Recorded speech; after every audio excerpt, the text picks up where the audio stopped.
حبايب قلبي، تحياتي لكم وربي يحفظكم الخوالي.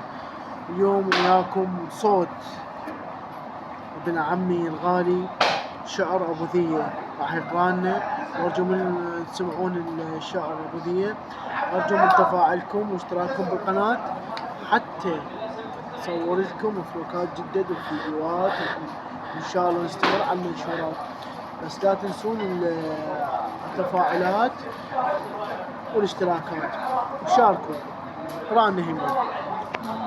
اسمك شبيه الوشم ما ينمسح بالمطر، يا الحمل الذنيب ذنب اللي يغني بصفر. ولما نقبل قعدت قالوا علي سكر، بس بالنهار افتره والليل اقضيه سهر.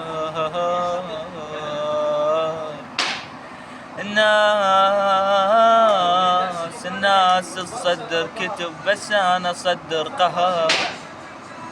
يقول احط الخنجر في ظهري وادخل النار، ولا صاحب الصاحب